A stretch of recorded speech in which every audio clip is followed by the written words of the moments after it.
और इससे पहले भी हमने बात की थी माहौलियात का आलमी दिन तो आज मनाया जा रहा है, लेकिन इस कोरोना वबा की वजह से, इस पेंडेमिक की वजह से माहौलियात को जहां एक तरफ फ़ायदा पहुंचा क्योंकि कुछ दिन के लिए दुनिया बिल्कुल बंद हो गई और आलूदगी में कमी आई, कुछ हफ्ते के लिए, कुछ महीने के लिए, लेकिन एट द सेम टाइम ये जो प्लास्टिक वेस्ट है इसकी मिक़दार ट्रिपल द अमाउंट हो चुकी है। And can I also just point out, क्योंकि हम विजुअल्स कुछ ऐसे दिखा रहे थे, ये जो गंदी नाले हैं, नहरें हैं, मतलब जो गंद है, खासतौर पे I am sorry I have to quote Karachi in that, क्योंकि ये तो हम अपनी नज़रों से देखते हैं। Something needs to be done about that. We understand कि सारी जो इस वक्त कॉन्सेंट्रेशन है वो कोरोना फाइट पे ही लगी हुई है, बट ये हमारे बहुत पुराने इश्यूज़ हैं और इनको भी टैकल करना बहुत ज़रूरी है। लेकिन कमिंग बैक टू कोरोना, जी आपको बताएं कि कोरोना की रोकथाम के लिए मार्केटों में SOPs पर अमल नहीं हो रहा। पंजाब और खैबर पख्तूनख्वा में सख्त इक़दाम उठाए गए हैं। हालात एक बार फिर लॉकडाउन की तरफ गए तो जिम्मेदार हुकूमत नहीं, इस बार खुद लोग होंगे। पंजाब हुकूमत ने वाज़ेह कर दिया है कि कोरोना SOPs पर अमल ना करने पर एक दुकान नहीं पूरी मार्केट बंद होगी। इस तरफ जा रहे हैं उसके मुताबिक ऐसा हो सकता है कि अगर ताजर तंजीमों ने, दुकानदारों ने, लोगों ने अपना मस्बत रवैया ना दिखाया तो फिर हुकूमत के पास कोई ऑप्शन नहीं है। जो आपने की है फिर उसके मुताबिक वो कंप्लीट लॉकडाउन की तरफ जाएंगे। अच्छा आइडिया है, कलेक्टिव रिस्पॉन्सिबिलिटी होगी तो ताजर तंजीमें जो हैं, जो मार्केट की तंजीमें हैं, वो दूसरों को कन्विंस कर सकेंगी कि भाई अगर आप नहीं करेंगे SOP पर अमल तो पूरी मार्केट बंद हो सकती है। दूसरी जानिब पेशावर में SOPs की खिलाफ वर्जी पर कई शॉपिंग सेंटर सील किए गए हैं। शांगला में अवामी बस अड्डे को सील किया गया। ताजरों समेत 138 अफराद के खिलाफ मास्क ना पहनने पर भी कार्रवाई हुई है। वफाकी हुकूमत ने भी कोरोना SOPs की खिलाफ वर्जी पर जुर्माने आयद करने का फैसला किया है। डॉक्टर शहबाज गिल ने ट्वीट में कहा कि SOPs पर अमल ना हुआ तो मार्केटें बंद कर दी जाएंगी। अब ये आवाम पर मुनहसर है कि वो अपना कारोबार जारी रखना चाहते हैं या बंद करवाना चाहते हैं। और अभी तक मुझे नहीं समझ आ रहा, कल ही की बात हम आपस में डिस्कस कर रहे थे कि एक साहब आते हैं, हमसे बात करने लगते हैं और इतनी ऊंची आवाज में बात करते हैं और उन्होंने मास्क नहीं पहना होता और फिर उन्हें याद दिलाना पड़ता है कि भाई मास्क पहन लें या फासले पे हो जाएं। मुझे समझ नहीं आ रहा अभी तक हम इस सिस्टम में क्यों नहीं आए हैं। ओवर इट बाय नाउ, मतलब मास्क पहनना तो बिल्कुल एक ऑटोमेटिक बात हो जानी चाहिए थी, बट अफसोस की बात है कि ये नहीं हुआ। को अनकंफर्टेबल ना करेंगे ना, वो अजीब सी अनकंफर्टेबल सिचुएशन हो जाती है, ऑफेंड हो जाते हैं। अच्छा जी, वजीर सनत पंजाब असलम इकबाल साहब हमारे साथ हैं। असलम इकबाल साहब, पंजाब में कोरोना से मुतालिक SOPs पर अमल ना करने वालों के खिलाफ बिल आखिर हुकूमत ने जो है वो एक्शन ले लिया है, तो मार्केटें बंद हो रही हैं। लोग इस मसले को संजीदा क्यों नहीं ले रहे, ये हम आपसे जरूर समझना चाहेंगे। बाजारों के अंदर जहाँ पर इंसानों के, शहरियों के अपने रवैये हैं, वहाँ पर गैर जिम्मेदाराना जो है वो रवैया अपनाया गया है। उस गैर जिम्मेदाराना रवैये को सिर्फ हुकूमत पे नहीं डाला जा सकता। इस कोरोना के साथ सिर्फ हुकूमत पे नहीं लड़ना, अवाम में भी लड़ना है, ताजरों में भी लड़ना है। हर तबका फिक्र के लोगों ने इसमें अपनी सोच के मुताबिक इसके साथ एक लड़ाई करनी है, तो उस मकसद के लिए हमें साथ खड़ा होना पड़ेगा। और मैं ये समझता हूँ कि हुकूमत ने जो फैसला किया है, फेडरल हुकूमत ने, वो लोगों की बेहतरी के लिए किया। अभी भी अगर हम सोशल डिस्टेंसिंग के और जो हुकूमत की तरफ SOPs हैं, तदबीर हैं, उनसे अमल करें तो आप देखेंगे कि 10, 15, 20 दिन के अंदर ये नीचे की तरफ इसकी ट्रांजेक्टरी नीचे की तरफ आएगी। लेकिन अगर हमने अमल ना किया तो ये ट्रांजेक्टरी ऊपर की तरफ जाएगी। इसी मकसद के लिए हमने कहा है कि हम बाजारों को फिर जिन दुकानों के ऊपर वायलेशन होगी तो उस दुकानों को सील नहीं करेंगे, बल्कि उस पूरे बाजार को सील करेंगे और उस बाजार के जो वो फिर उसको खोलने का जो अमल है वो उसके बारे में अभी तय नहीं किया।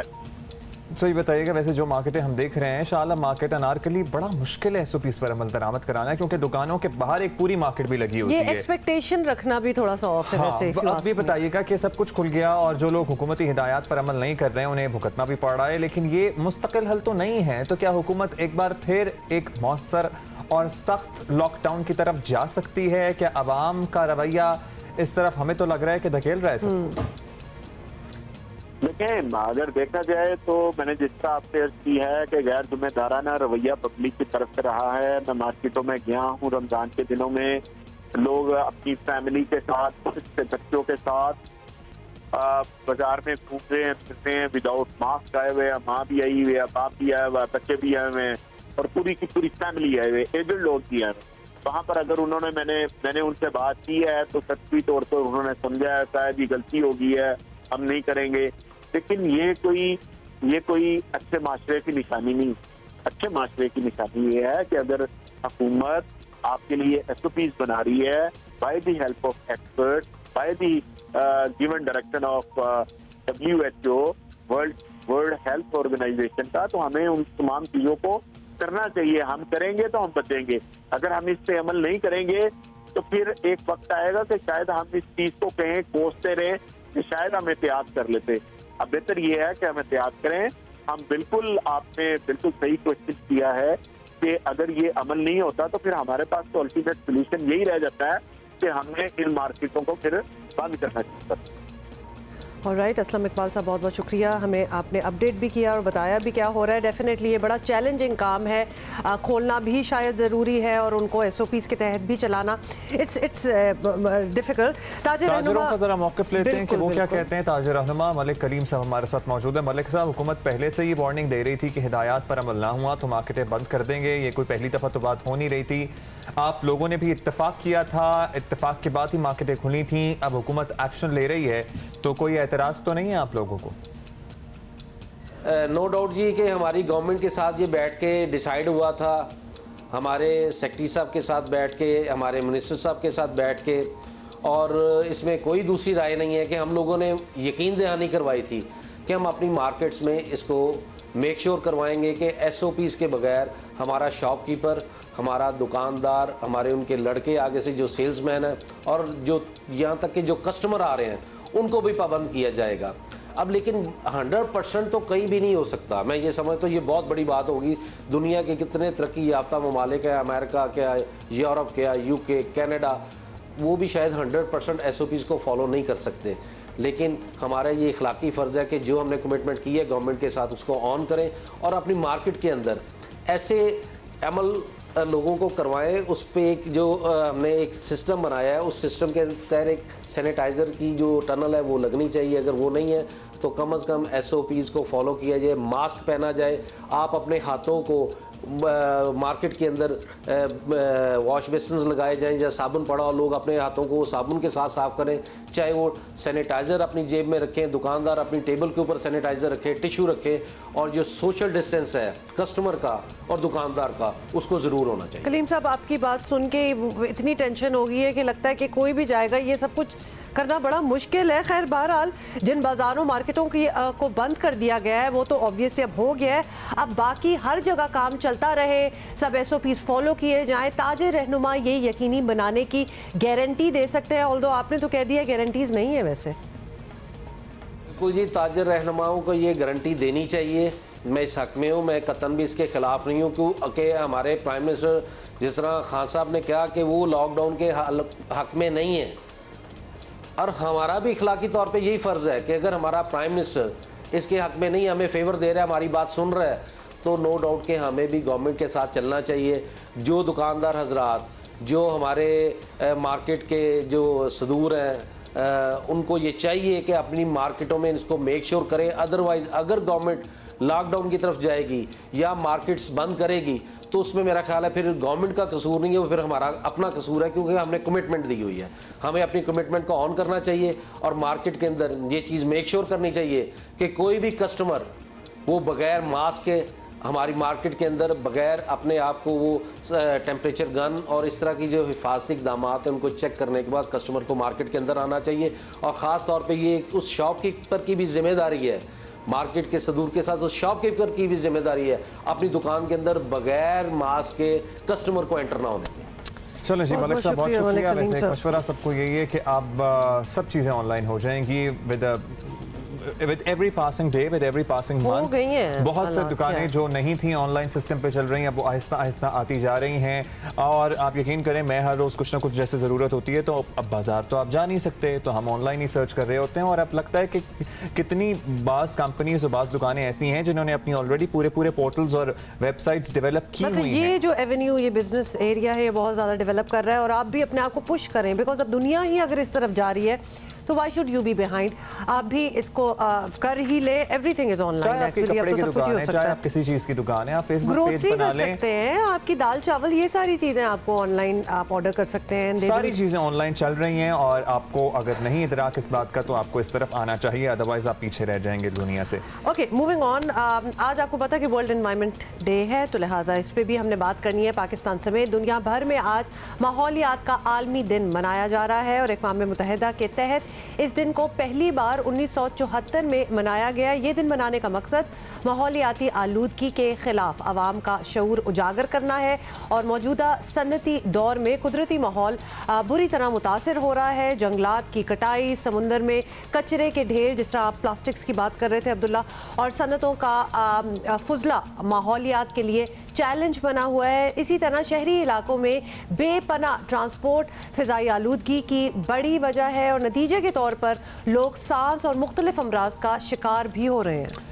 शहरों की बात करें तो शहरों में लोगों को साफ और ताज़ा कुदरती हवा का मिलना नामुमकिन लिटरली हो गया है। इसी तरह दुनिया में करोड़ों लोग पीने के साफ पानी तक से महरूम हैं और इनमें एक बहुत बड़ी तादाद पाकिस्तान में भी है। जो पानी आ भी रहा है तो वो कंटेमिनेटेड है। पाकिस्तान में माहौलियाती मसाइल मौजूद हैं और बदकिस्मती से हमारी हुकूमतें इस मामले में ज़्यादा संजीदा भी नज़र नहीं आती हैं। कराची जैसा बड़ा शहर अगर आप उठा के देख लें तो कचरा, ज़ाहिर है कोई नई बात नहीं है, सभी जानते हैं कराची में कचरे के क्या हालात थे, हैं, प्रॉबली रहेंगे भी। कोई मौसर निज़ाम नहीं है, दीगर शहरों के हालात भी ज़्यादा मुख्तलिफ नहीं हैं। ऑल्दो कुछ शहर हैं पाकिस्तान के जैसे लाहौर वगैरह, फैसलाबाद वगैरह, वहाँ प्रॉपर वेस्ट मैनेजमेंट सिस्टम्स हैं। आप ये बताते हुए जो कह रहे हैं ना कि नई बात नहीं है एंड ऑल दैट, हम कंप्लेसेंट हो गए हैं। चूंकि ये नई बात नहीं है तो we have taken it in stride और अब हमारी नजरें लिटरली मैं आपको एक बात बताऊं, अगर कोई और ट्रैवल करके आ रहा हो ना कराची पाकिस्तान इस तरह करके, उनकी नजरों से देखते हैं तो थोड़ा सा एम्बैरेसिंग लगता है। अदरवाइज हमारी अपनी नजरें यूज्ड टू हो गई हैं, हम नजरअंदाज भी कर देते हैं, हमें नजर भी नहीं आता कचरा, हम आगे आगे जा रहे हैं because we have become so used to it now. Exactly. और आवाम भी सफाई सुथराई का ज़ाहिर है ज़्यादा ख्याल नहीं रखते हैं। आवाम भी बहुत बड़ी जिम्मेदारी आयद होती है, ये हम सबको सोचना चाहिए। एट द सेम टाइम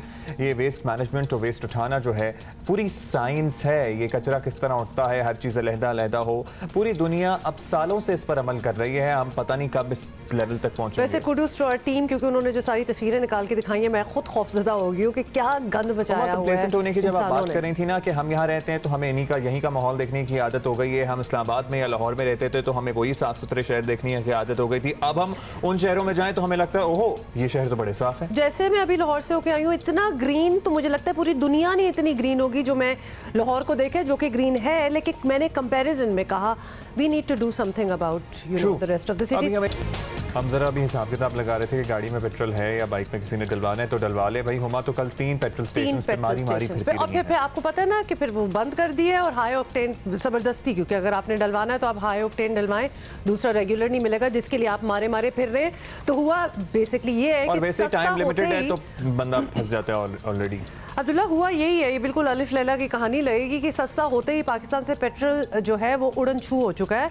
और आपको बताएं कि आज 5वां दिन है आवाम को पेट्रोल के लिए सख्त जतन करना पड़ रहे हैं और हुकूमत इस तमाम सूरत हाल से बज़ाहिर लाताल्लुक नजर आ रही है, which is how is it even possible. लेकिन कराची, लाहौर, कोयटा और दीगर शहरों के ज़्यादातर पेट्रोल पंप्स बंद हैं। जहाँ पेट्रोल दस्तयाब है वहाँ मनमानी कीमत वसूल की जा रही है, ये भी बाय द वे मैंने नोटिस किया है। और या लोगों को हाई ऑक्टेन जैसा महंगा तेल खरीदने पर मजबूर किया जा रहा है। और इस वक्त सिर्फ पीएसओ पेट्रोल सप्लाई कर रहा है। जाहिर है कि अकेले पीएसओ के लिए आवाम की डिमांड पूरी करना नामुमकिन है। ओगरा ने जानबूझकर पेट्रोल ना बेचने पर 3 ऑयल कंपनीज को शो कॉज नोटिस जारी किए हैं, लेकिन ये काफ़ी नहीं है। देखना चाहिए कि इस मसले का असल जिम्मेदार कौन है और what is cooking behind the scene. माजी में पेट्रोल सस्ता होता था तो आमतौर पर पहले दिन आवाम को परेशानी होती थी, लेकिन उसके बाद जाहिर है मामूल पर आ जाता था। लेकिन आज 5वां दिन है और आज आज है 5 जून और 5वां दिन है और लोग पेट्रोल के लिए मारे फिर रहे हैं। देखना चाहिए कि इस मसले का असल जिम्मेदार कौन है। पाकिस्तान स्टेट ऑयल ने हाई ऑक्टेन की कीमत में 10 रुपये फी लीटर कमी कर दी है। आज 5 जून से हाई ऑक्टेन 142 रुपये फी लीटर मिलेगा। हुकूमत ख्याल रखे कि कहीं हाई ऑक्टेन भी नायाब ना हो जाए, क्योंकि उसमें भी कमी हो गई है। वैसे कहना जैसे कि हम ये हुकूमत को इम्प्लोर भी कर रहे हैं, बात भी कर रहे हैं, वैसे रोज जिक्र तो कर ही देते हैं। मतलब ये लास्ट मिनट में क्यों कुछ जल्दी से कोई मीटिंग्स होती हैं और फिर डिसीजंस ली जाती है। 5 दिन तो ऑलरेडी गुजर चुके हैं और फिर वो एक इर्द गिर्द देखें तो ऐसा लगता है इट इज़ अ केओस।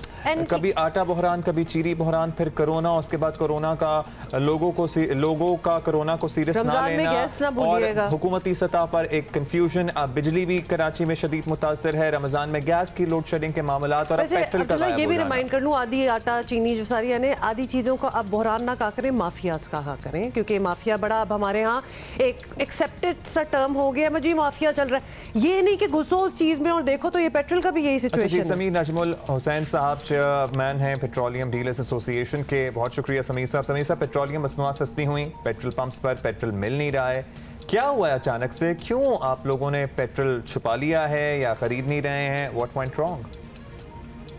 देखें, मैं इस बात की सख्ती से तरदीद करूंगा कि पेट्रोल जैसे कि कोई पेट्रोल पंप वालों ने छुपा लिया है, ऐसी कोई बात नहीं है। जहाँ तक बात है पेट्रोल ना मिलने की, उसकी बुनियादी वजह यह है कि पेट्रोलियम जो ऑयल मार्केटिंग कंपनीज है, ख़ास तौर पर जो निजी ऑयल मार्केटिंग कंपनीज हैं, उन्होंने अपने जो स्टॉक्स हैं वो जो इन्वेंट्री लॉस इनको पिछले 3 महीने से हो रहा था, उसकी बुनियाद के ऊपर इस जो 31 मई थी, इसको अपने जो प्रोडक्ट का जो स्टॉक था वो इंतहाई निचली सतह पर रखा हुआ था। यही वजह बनी है कि जब 1 जून को रेट कम हुआ तो इनके पास प्रोडक्ट नहीं था और उसी वजह से आप देख रहे हैं कि ज़्यादातर जो पंप्स बंद है वो निजी ऑयल मार्केटिंग कंपनीज के हैं, जबकि PSO और 2 या 3 के करीब जो ऑयल मार्केटिंग कंपनीज है वो इस वक्त भी बिला तात्तुल अपने पेट्रोल पंप से सप्लाई दे रही हैं। पेट्रोल पंप वालों को बिल्कुल भी बुरा नहीं लगता, ना हमें कोई प्रोडक्ट अपना छुपाने का शौक है। हम तो कारोबार करने के लिए बैठे हैं, जितना ज़्यादा पेट्रोल बिकेगा उतना ज़्यादा हमारे फ़ायदा है। तो मैं इस बात की सख्ती से तरदीद करूँगा कि जैसे पेट्रोल पंप वालों ने कोई पेट्रोल छुपाया हुआ है, जिस पेट्रोल पंप वाले के पास भी पेट्रोल है और वो नहीं बेच रहा है तो वो बहुत ज़्यादती कर रहा है। और जहाँ तक मेरी इन्फॉर्मेशन है, इस वक्त पूरे पाकिस्तान के अंदर कोई भी पेट्रोल पंप ऐसा नहीं है कि जिसका प्रोडक्ट है और उसने प्रोडक्ट बेचने से इनकार कर दिया है। अच्छा, लेकिन प्रॉब्लम ये है कि ये 1-2 पेट्रोल पंप्स होते तो बात होती, या तो मतलब पूरा निज़ाम ही इस तरह हुआ है, क्योंकि हमें तो ऑब्वियसली बड़ी बेसिक मैथ है कि उन्होंने महंगा खरीदा होगा और आगे सस्ता बेचते हुए तकलीफ हो रही होगी, अदरवाइज व्हाट। लेकिन क्या करेंगे, रखे तो रहेंगे नहीं, बेचना तो पड़ेगा कभी ना कभी। लेकिन वो कह रहे हैं कि रिजर्व्स हमने इतने लो रखे हुए थे तो अब खरीदें। आई वंडर 5 दिन काफी होते हैं अपनी सप्लाई को बहाल करने के लिए। मकसद इसीलिए है ना कि बहुत ज्यादा हो गया था तो सस्ता हो गया, तो अब उसको छुपाने का क्या मकसद है, कुछ समझ नहीं आ रही है। एनीवे, ये बताइए कि इस वक्त पेट्रोलियम मसनूआत के जो रेट्स हैं, क्या उनमें पेट्रोल पंप मालिकान का नफा कम हुआ है, इस पर क्या फ़र्क पड़ा है, कुछ इसी के बारे में बता दें। देखें, इस दफ़ा जो पेट्रोलियम प्राइसेस कम हुई हैं उसकी वजह से हमारे जो प्रॉफिट है तकरीबन 5 से 7% उसके अंदर कमी आई है। लेकिन ये बिल्कुल भी वजह नहीं है कि जैसे कि इसकी वजह से कोई पेट्रोल पंप ने अपने जो है ना पेट्रोल की सप्लाई बंद की हुई है।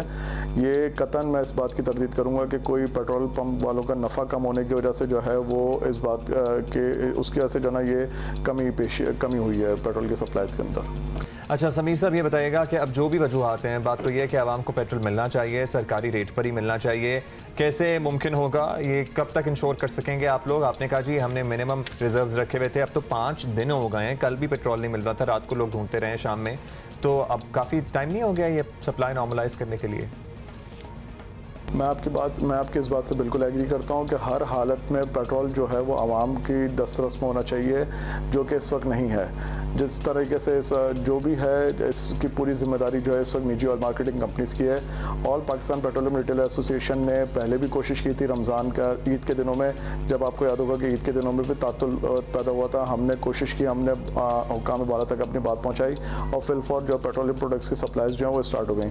लेकिन इस बार मसला ये है कि ये ऑयल मार्केटिंग कंपनीज ये कहती हैं कि जी हमें चूँकि पिछले 3 महीने में इन्वेंट्री का बहुत ज़्यादा लॉस हुआ है और हम इस मुल्क के अंदर कोई लॉस करने के लिए नहीं आए, उनकी जानिब से ये जवाब मिलता है। इस वक्त पोजीशन ये है कि पेट्रोल जो PSO है, PSO और उसके अलावा जो 2 या 3 निजी कंपनीज हैं, उनके अलावा किसी भी कंपनी का प्रोडक्ट जो है वो वाफिर मिकदार मौजूद नहीं है। ऑगरा जो है, ऑगरा जब इनको लाइसेंस देती है ऑयल मार्केटिंग कंपनी का, तो उसके अंदर ये यकीन दहानी कराते हैं कि कम से कम 21 दिन का प्रोडक्ट जो है इनको अपने पास स्टॉक में रखना ही रखना है, जो कि इन्होंने नहीं रखा।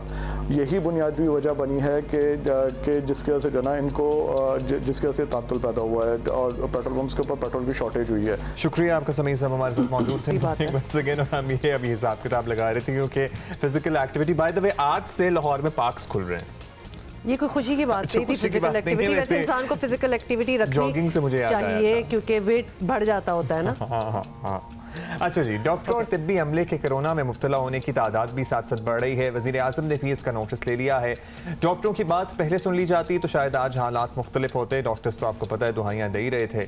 वज़ीर आज़म इमरान खान ने कहा था कि वो डॉक्टर बरादरी से मुलाकात करके उनके तहफ़्फ़ुज़ात दूर करेंगे।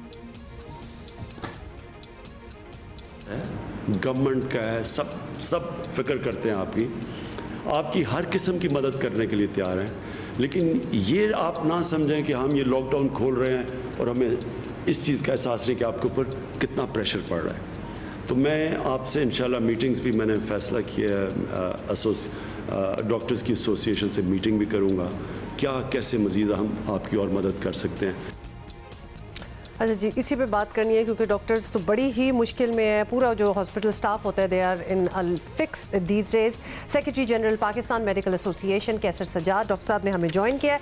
डॉक्टर साहब, जब से पाकिस्तान में कोरोना की वबा आई है, तमाम सूबों और वफाकी हुकूमत की एक कोऑर्डिनेशन कमेटी है जिसका इजलास तकरीबन रोज़ाना होता है। फिर वज़ीर आज़म भी ऑब्वियसली सूरत हाल का जायज़ा मुसलसल ले रहे हैं।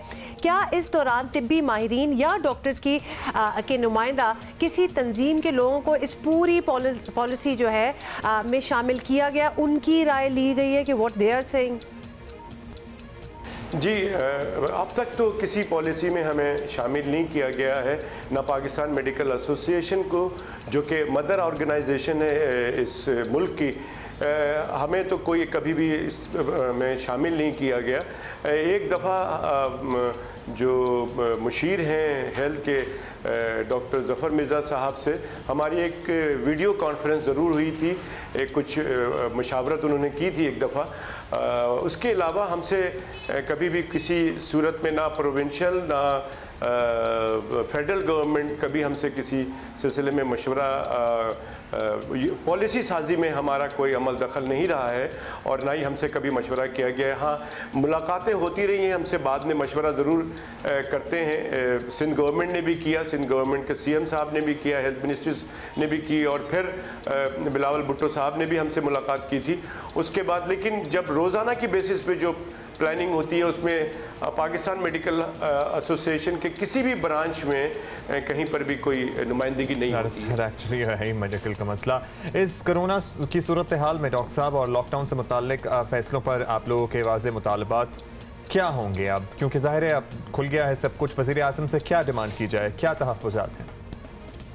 एक तो हम ये डिमांड उनसे ज़रूर करेंगे जब मुलाकात होगी कि हमारी एक ही पॉलिसी होनी चाहिए और वो सिर्फ़ और सिर्फ एम ये होना चाहिए कि इसके फैलाव को कैसे रोका जाए।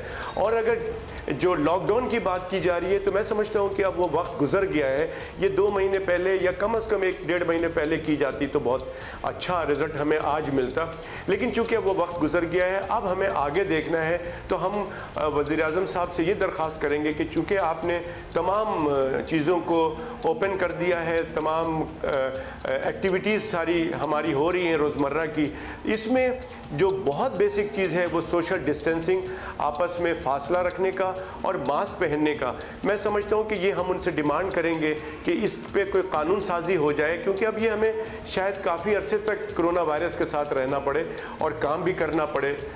तो काम उसी सूरत पे हो सकेगा कि जब हम बीमारी से बचे रहेंगे। अगर हम बीमार हो जाएंगे तो फिर काम भी नहीं कर सकेंगे। लिहाजा मैं समझता हूँ कि हम उनसे ये भी बात करेंगे और जो इस हवाले से जो बातें बहुत सारी ऐसे मसले मसाइल जो आते हैं, डॉक्टर्स को प्रोटेक्शन की बात करेंगे हम कि डॉक्टर्स अगर ज़िंदा रहेगा तो हमारा सिस्टम हेल्थ का सही रहेगा, डॉक्टर्स अगर बीमार हो जाएंगे तो हमारा सिस्टम ख़राब होगा। बहुत बहुत शुक्रिया। लेकिन कह रहे हैं जस्ट से वन थिंग, आपने कहा कि एक छोटी सी चीज़ है अगर यही पॉलिसी में आ जाए, जैसे कि मास्क ज़रूर पहने, ये छोटी सी चीज़ इतनी बड़ी चीज़ बन चुकी है क्योंकि लिटरली अगर आप हुकूमत में भी लोगों को देखें परसों की बात तो उन्होंने भी कभी कभार नहीं पहने। वज़ीर आज़म ने ऐसा हेडक्वार्टर्स का दौरा किया था और जितने लोग थे मास्क पहना हुआ था सिवाय वज़ीर आज़म साहब के, और वज़ीर आज़म इज 67 ईयर्स ओल्ड। तो even he is at risk. उनको अपना भी सोचना चाहिए और ये ज़रूर सोचना चाहिए कि उनको तो millions of people love him in Pakistan, वो जो करते हैं लोग उसको एम्यूलेट करते हैं, उनको फॉलो करते हैं, तो लिहाजा अगर वो पहन ले, खैर एनीवे ये सिर्फ उनकी बात नहीं है अब्दुल्ला। लोगों को इतनी ज़्यादा इश्क और जुनून और लगाव और उनसियत है वज़ीर आज़म साहब से, मतलब because he is a very charming personality, तो वो जो करेंगे उनके फॉलोअर्स वो फॉलो ज़रूर करेंगे। इसलिए मैं कहती हूँ ऑनेस्टली अगर आप देखें तो इससे आसान तरीका नहीं है कि you inspire, lead by example अगर आप कर लें तो सारे मास्क पहनेंगे। और बड़ी प्रिजर्व क्यों हुई है फोटोग्राफ्स, आपको पता है अगर हम अपने घरों में पुरानी कोई एल्बम कोई निकाल लें तो बेचारी तस्वीरें खराब होगी। अच्छा, सबसे ज्यादा इग्नोर कौन सी एल्बम होती है? शादी की एल्बम। शादी की एल्बम तो देखी नहीं दोबारा मुड़ के, वो भी कहीं पड़ी होगी वैसे। कसम से लोग इतने पैसे जाया करते हैं हम समेत शादियों पे फोटोग्राफी कराने में और ये सारा कुछ कराने में, लेकिन वो एक दफा जो तस्वीरें एक जब आती हैं तो बस उसके बाद मेरा ख्याल है बच्चे कभी बड़े होकर देखते हैं। वीडियो का क्या चक्कर होता है? लेकिन वो मुझे लगता है वीडियो फिर भी आप देख लेते हैं। Have you watched yours? हाँ, video I have seen multiple times, but album तो एक दफा के बाद नहीं देखी। मतलब तस्वीरें वो भी अगर डिजिटल हो तो फोन में आ जाती हैं इधर उधर, मतलब पॉपअप कर जाती हैं किसी साइट पे। निकलने वाला था एक दफा के बाद देखने की हिम्मत नहीं हुई, मैंने सोचा बेगम टीवी ना देख रही है। आज का शो नहीं देख रही आपकी बेगम? मैंने नहीं देखी। नहीं, ऐसे कोई हालात नहीं है इंशाल्लाह। जरूर अगर आज वीकेंड है ऐसा करें अपनी एल्बम्स निकालें और ये भी कर लें, मतलब हमने एक्टिविटीज़ तो आपको देनी होती है ना। अच्छा जी, बट कमिंग बैक, और अब्दुल्ला आपने ही टॉप स्टोरी का जिक्र किया, प्लाज्मा से भी बेहतर हो रहे हैं लोग जिनको कोरोना है। तो आपको बताएं कि कोरोना के इलाज के लिए प्लाज्मा अतिया करने का रुझान इस वबा से निमटने में बड़ी मदद कर सकता है। खुशकिस्मती से पाकिस्तान में कोरोना से सेहतियाब होने वालों की शरह हौसला अफजा है, और अगर कोरोना से सेहतियाब होने वाले प्लाज्मा अतिया करने लगे तो इस वबा का ज़्यादा बेहतर तरीके से मुकाबला किया जा सकता है। प्लाज्मा तरीका इलाज के सपोर्टर डॉक्टर ताहिर शम्सी ने एक ट्वीट में बताया है कि अब अमेरिका में भी प्लाज्मा अतिया करने की अपीलें हो रही हैं, और फेसबुक पर कोरोना रिकवर्ड वॉरियर्स, सही मैंने कहा है, बिल्कुल ठीक है, कोरोना रिकवर्ड वॉरियर्स ग्रुप बन चुका है जो प्लाज्मा अतिया करने के ख्वाहिशमंदों को ज़रूरतमंद अफराद से जोड़ा है। तो नेटवर्किंग हो रही है। एक हफ्ते में ग्रुप के अरकान की तादाद 60,000 हो गई है, जो बड़ी खुशाइंद है। प्लाज्मा देने के अमल में एक ही सुई लगती है, इसमें कोई बहुत तकलीफ अमल नहीं होता इंसानी जिस्म से।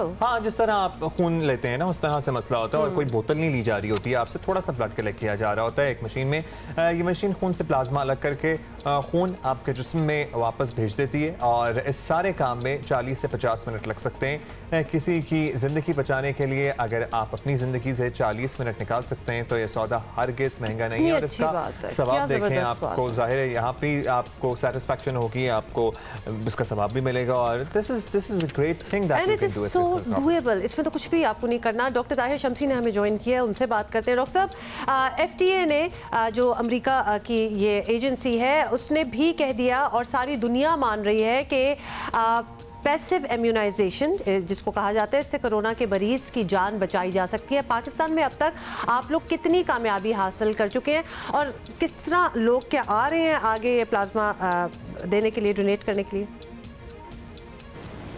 पाकिस्तान में पैसिव इम्यूनाइजेशन का ट्रायल जो है अल्हम्दुलिल्लाह आगे बढ़ रहा है, और अब तक 120 के करीब लोग जो हैं उनको प्लाज्मा के जरिए उनका इलाज किया गया, इसके बहुत ही हौसला अफजा नतीजे सामने आ रहे हैं। और अब उम्मीद है कि हमारी क्लिनिकल ट्रायल के जो हमें नंबर्स पूरे करते हैं 350 इस महीने के इख्तिताम तक इंशाअल्लाह लोगों तक इतने लोग श्योर हो जाएंगे हमारे ट्रायल में कि हमारी ये तादाद पूरी हो जाएगी और उसके रिजल्ट जो हैं वो दुनिया के सामने होपफुली ये नंबर जल्द पूरा हो जाए। डॉक्टर साहब, असल बात ये है कि कोरोना से सेहतियाब होने वाले लोग सामने आए हैं। जाहिर है जिस तरह ब्लड डोनेट करते हैं उस तरह प्लाज्मा डोनेट करें, तो क्या इसके लिए हुकूमत कुछ कर सकती है? किस तरह से लोगों की हौसला अफजाई की जा सकती है? हमें पता है कि हमारे यहाँ लोगों में बहुत जज्बा है अच्छा काम करने का, तो आप प्लीज़ रहनुमाई करें। बिल्कुल, ये काम इदारों के और हुकूमत के करने के हैं। बहुत ही हौसला अफजा बात यह है कि कराची पुलिस इदारे की हैसियत से उसने ये कदम आगे बढ़ा दिया, और पुलिस का जो डिपार्टमेंट है SSU का, उन्होंने कल उनके 6 जवान प्लाज्मा देने के लिए आए, और अब रोज़ाना रोजाना के हिसाब से कराची पुलिस के जो एडिशनल आईजी साहब हैं गुलाम नबी साहब और SSU के जो हेड हैं मकसूद अली साहब, उन लोगों ने ये काम अपने जिम्मे ले लिया है और पुलिस के जवान न सिर्फ आवाम की हिफाजत करने के लिए अपनी जान निशावर करने के लिए अब तैयार रहते हैं, बल्कि अब कोरोना के खिलाफ जो मुहिम चल रही है इलाज के लिए वो उसमें भी वो अपना किरदार अदा कर रहे हैं और प्लाज्मा से मरीजों का आवाम की जान बचाने के लिए अपना किरदार अदा करने के लिए आगे बढ़ के आ गए हैं सबसे पहले। अच्छा डॉक्टर साहब, आप खुद जो हैं आप उन अव्वलीन लोगों में से हैं जो यहाँ ब्लड प्लाज्मा के ज़रिए कोरोना मरीजों की ट्रीटमेंट कर रहे हैं। You are one of the pioneers here in Pakistan. आप तक जो नताइज सामने आए हैं आपके सामने, तो आप उनसे मुतमईन हैं या आपको लगता है कि मज़ीद बेहतरी आ सकती है? अगर आप ये फील करते हैं तो किस तरह हो सकता है फिर? अल्हम्दुलिल्लाह जो नताइज हमने अभी तक देखे हैं वो बहुत हौसला अफजा हैं कि जिन लोगों को प्लाज्मा लगाया गया और सीवियर बीमारी वाले लोगों में उनमें से अक्सरियत 80% के करीब लोग हैं जिनको वेंटिलेटर पे जाने की ज़रूरत नहीं पड़ी और उनकी रिकवरी शुरू हो गई। अच्छा, इसमें अभी हम जो चीज़ देखना चाह रहे हैं वो ये देखना चाह रहे हैं आपके जिन लोगों को प्लाज्मा नहीं लगता जो कि अक्सरियत में है उनमें आउटकम क्या है और प्लाज्मा लगने के बाद आउटकम क्या आ रहा है उसका एक कंपैरिजन अभी हम कर रहे हैं।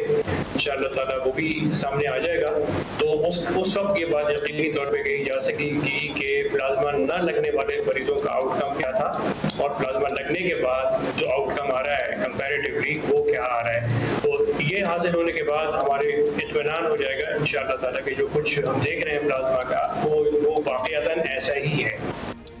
बहुत शुक्रिया डॉक्टर शमसी हमारे साथ मौजूद थे। अभी हम आगे बढ़ के आपको बताएंगे।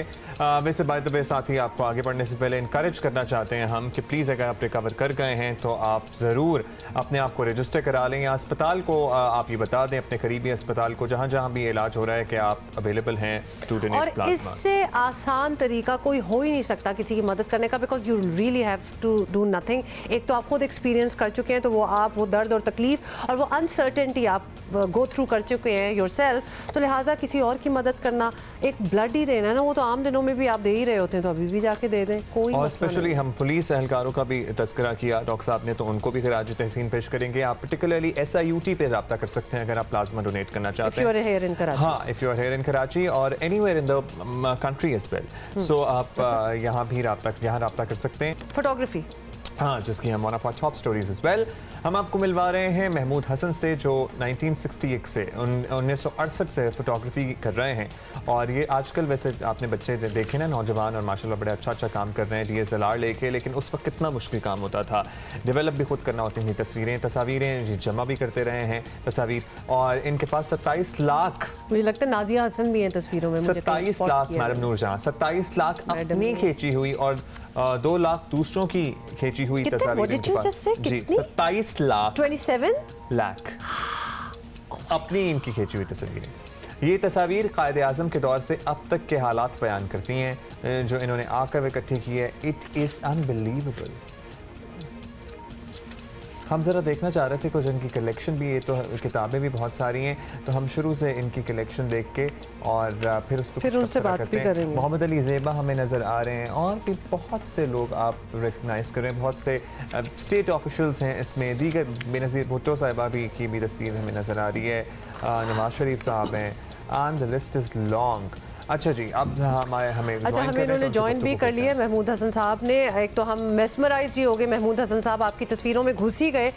मैडम की क्या ज़बरदस्त तस्वीरें, नाजिया हसन की भी हमें तस्वीर नज़र आ गई। बिल्कुल। अच्छा जी, प्रोफेशनल फोटोग्राफर तो बहुत से होते हैं लेकिन आपने 20 लाख तस्वीर ऑलमोस्ट जमा कर ली, तो कितने सालों की मेहनत है ये, और ये सब कुछ जमा करने का मतलब वाकई ख्याल कैसे आया? वैसे तो लगता है कि हर कोई कर रहा होगा लेकिन आपने तो काफ़ी कलेक्शन बना ली। भाई मैं 1968 से बना रहा हूँ और इन तस्वीरों का ख्याल मुझे अपने एक अज़ीज़ अमीर इमाम साहब की वजह से हुआ था। वो मेरे घर में रहते थे शुरू में, बाद में वो कराची टेलीविज़न के GM भी बने, तो उनके साथ में 8-10 साल का था जब TV जाता था। लोगों को ये पता भी नहीं कि मेरे को 8 साल की उम्र से शौक़ था। अच्छा साहब, आपने 52 years is a very long period of time. वो कौन से यादगार इवेंट हैं या शख्सियात हैं और तस्वीर हैं जिन्हें आप अपने करियर का एक सरमाया कह सकते हैं? वैसे तो हमें उम्मीद है कि जल्द इनकी बाकायदा नुमाइश लगनी चाहिए। ये तो मतलब शेयर करनी चाहिए। मैंने जुल्फ़िकार अली भुट्टो साहब की भी तस्वीर उस वक्त बनाई थी जब उनसे कोई मिल नहीं सकता था। वो जेल में बंद थे और कुछ दिनों के लिए ज़मानत पर रिहा होकर घर आए थे 70 क्लिफ्टन। तो मैं उस वक्त उनके घर गया और मुझे याद है तोफैल शेख साहब भी वहाँ थे जो जेमखाना क्लब के सदर भी बने थे। तो वो बात कर रहे थे भुट्टो साहब से और मुर्तज़ा भुट्टो साहब भी थे। वो मैंने फ़ोटो बनाई थी, वो बड़ी यादगार फ़ोटो। और फिर मोहम्मद अली किले, शहजादा चार्ल्स, इन लोगों की फ़ोटो पाकिस्तान आमद पे मैंने बनाई। अच्छा, आपसे हम ये ज़रूर पूछना चाहेंगे, थोड़ा सा कंपैरिजन भी लेना चाहते हैं। प्रेस फोटोग्राफी में बड़ी तब्दीलियां आ चुकी हैं, फिर टीवी आने के बाद तो बहुत कुछ बदला है एज इट इज़, और डिजिटल कैमरास ने तो काम इतना आसान कर दिया है कि हर कोई फोटोग्राफर बन चुका है। तो पहले वाला ज़माना ज़्यादा मुश्किल था, चैलेंजिंग था, या आजकल काम करना आपको मुश्किल लगता है? What's your take on that? पहले वाला ज़माना आसान था, आजकल का ज़माना इस वजह से मुश्किल है कि बहुत ही चीज़ें आ गई हैं और इतना काम प्रेस में हो गया है कि बहुत सी फोटोग्राफी की नौकरी भी ख़त्म हो गई है। यानी डिजिटल कैमरा और फिर वो कंप्यूटर, और फिर इस वजह से हमारा काम बड़ा कम हो गया। मगर मुझे फ़ख्र है कि अपनी तस्वीरों पे मेरे पास 27-28 लाख से ज़्यादा तस्वीरें, जो कि मैं इसकी एक नुमाइश कर चुका हूँ लाहौर में ज़ेबा मोहम्मद अली घर पे। उसमें एस.एम. ज़फ़र, मुन्नू भाई, मोइनुद्दीन हैदर वगैरह भी आए थे। अब मैं चाह रहा हूँ कराची में भी ये नुमाइश करूँ जब हालात हमारे सही हो हमारे मुल्क के। जबरदस्त, शुक्रिया। और ये और हम आपको बाय द वे ये सजेस्ट करेंगे कि आप ऑनलाइन एग्जीबिशन भी कर सकते हैं अपनी तस्वीरों की। ज़ेबा के घर पे तो आपने इस लेजेंडरी कपल के घर पे नुमाइश की, लेकिन मेरा ख्याल है कि आपको किसी पब्लिक स्पेस पे ज़रूर नुमाइश करनी चाहिए। Tollinton market can be a great avenue Lahore में, लाहौर में वो बहुत ज़बरदस्त है, वरना नेशनल आर्ट गैलरीज जो हैं हर शहर में ही ऑलमोस्ट हैं, यहाँ तो आप उधर भी कर सकते हैं। People would be very very interested. Fair hall में तो बहुत ही अच्छा लगे, बहुत आर्ट काउंसिल में कर सकते हैं। So you should take these pictures across the country, और पूरी दुनिया में इनफैक्ट ये दिखाई जानी चाहिए। और ये भी बताना आपको चाहिए कि एक्चुअली आप प्रिजर्व किस तरह करते हैं। आपको पता है, वही मैं बता रही हूँ ना, पुरानी तस्वीरों की वो एजेस खराब हो जाती हैं और फिर वो बहुत बैड हो जाती हैं। और अभी आपको बताना है कि कोरोना का फैलाव उरूज पर है और लोगों की बेएहतियाती भी। ऐसे में सयाहती शोबे को खोलना बड़ा ख़तरा मोल लेने के मुतरादिफ है, और पर्टिकुलरली जो सयाहती मकामात की मकामी आबादी है, अगर शहरों से गौल के गौल उठ उठ के यहाँ पर जाना शुरू हो जाएंगे क्या होगा, तो वहाँ पे ज़रा मसला हो सकता है। और वहाँ पे मसला बहुत ख़तरनाक हो सकता है, क्योंकि वहाँ पे उस तरह की मेडिकल सहूलियात मौजूद नहीं है। और भी बड़े रीजंस हैं, और यही वजह है कि इंडस्ट्री से मुंसलिक अफराद भी इसके लिए तैयार नहीं है। और गुज़िश्ता दिनों वज़ीर आज़म ने सयाहत का शोबा खोलने की बात की थी, हम भी हैरान हो गए थे। वैसे तो सुन लें, आज जो हमने फैसला किया, एक नेगेटिव निकाली, यानी कि सिर्फ वो शोबे जो हमने बंद करने हैं बाकी हमने खोल दिए। हमारे ख्याल में टूरिज़म को इसलिए खोलना चाहिए कि वो इलाके जिधर टूरिज़म सिर्फ 3-4 महीने होते हैं गर्मियों के, जिधर लोग उनका रोज़गार टूरिज़म की वजह से होता है, दुबई में और सऊदी अरेबिया में ख़ास तौर पर फंसे हुए हैं, बाकी मिडल ईस्ट में, तो मुझे खुशी ये है कि अब हम आपको ज़्यादा तादाद में पाकिस्तान लाएंगे। पाकिस्तान में बड़े पैमाने पर सयाहत आपको पता है कि नॉर्दर्न एरियाज़ यानी शुमाली इलाका जात में होती है, और गिलगित बल्तिस्तान के वज़ीर आला हमारे ही प्रोग्राम में कह चुके हैं कि अभी हालात सयाहत की इजाज़त नहीं देते। हेल्थ प्रोफेशनल्स की हमने टीम बनाई है, वो जब तक रिकमेंड नहीं करेंगे गिलगित बल्तिस्तान में किसी किस्म का टूरिज्म जो है वो हम अलाउ करने के पोजीशन में नहीं है। ये हमने आप बताया, जिस पे मेरी तजवीज़ थी वज़ीर आज़म साहब को मैंने ये दी थी, KPK के चीफ मिनिस्टर और गिलगित बल्तिस्तान की हुकूमत मिलके हम जो है कुछ SOPs बनाएंगे, हमें टाइम दिया जाए। मिसाल के तौर पर एक शर्त हम लाजमी उस पर रखेंगे कि जिसका टेस्ट फ्रेश हुआ हो उसको हम अलाउ करेंगे। पाकिस्तान में बहुत से ऐसे ग्रुप्स काम कर रहे हैं जो लोगों को शुमाली इलाका जात समेत कई इलाकों की सैर करवाते हैं, इंटरनेशनली लोगों को लेके आते हैं। इनमें से ज़्यादातर ग्रुप्स हिफाजती इंतजाम के बगैर सयाहत शुरू करने को इंतहाई ख़तरनाक करार दे रहे हैं, और इन ग्रुप्स का कहना है कि शुमाली इलाका जात में सेहत की सहूलतें पहले ही ना होने के बराबर हैं। यही मैं भी खदशा जाहिर कर रहा था। ऐसे में दीगर इलाकों के लोगों को वहाँ लेकर जाना ना सिर्फ मकामी अफराद बल्कि सयाहों के लिए भी ख़तरा हो सकता है। एक ऐसी जगह होना जहाँ पर कोई मेडिकल फैसिलिटी हो, अगर खुदा न खास्ता तो कोई इमरजेंसी की सूरत हाल होती है तो वहाँ तो एज सच कोई मेडिकल फैसिलिटी है नहीं, इतने बड़े बड़े अस्पताल तो नहीं है कि आप इतने लोगों को खुदा न खास्ता अकोमोडेट कर सकें अगर एक वबा की सूरत हाल पैदा हो गई। और वैसे भी जब इंसान बीमार होता है ना तो उसका दिल चाहता है बस अपने घर में ही बीमार हो, कहीं और जाके बीमार मतलब मकामी आबादी अगर बड़ी तादाद में मुतासर होती है तो वो लोग कहाँ जाएंगे, शहरों का रुख करेंगे अस्पतालों में इलाज के लिए। अच्छा जी, लेट्स होम की बानी सीमा अल करीमी हमारे साथ है। सीमा, आपसे पूछेंगे कि पाकिस्तान में सयाहत की इंडस्ट्री पिछले चंद सालों में बड़ा प्रोग्रेस की है और इसमें टूर ऑपरेटर्स ने बड़ा अहम किरदार अदा किया है। So could to them. Let's see no let's home. हाँ, लेट्स होम है। तो आपको क्यों लगता है कि इस वक्त सयाहती शोबा खोलना ठीक नहीं है? देखें, जो डिसीजन आया है फेडरल गवर्नमेंट की तरफ से to reopen the tourism industry, I feel like it's a very rushed decision, ignoring a lot of ground realities that these communities up north are facing at this point in time. इस हवाले से मैं दो चीज़ें highlight करना चाहूँगी। एक तो I would like to talk about the health care infrastructure especially in Gilgit Baltistan which is almost non existent, right. हमारे पास विलेजेस है जहाँ से आपको 1-2 घंटे के ड्राइव के बाद you get access to a hospital with basic facilities. And when we are talking about the capacity, according to the CM of Gilgit-Baltistan, we only have around 7 ventilators in the entire province. So when we look at this situation, I do not think it's a wise decision by federal government to allow thousands of people to to travel up north to these areas and spend their corona vacation यहाँ पे. I don't think this decision will be benefiting anyone in the longer run. Secondly, I would like to talk about how people think this is a pro-middle class or pro-lower class policy. तो उस हवाले से मैं एक बात mention करना चाहूँगी, जब हम बात करते हैं access to health care, the cost of access to health care in these areas is way higher than it is in cities.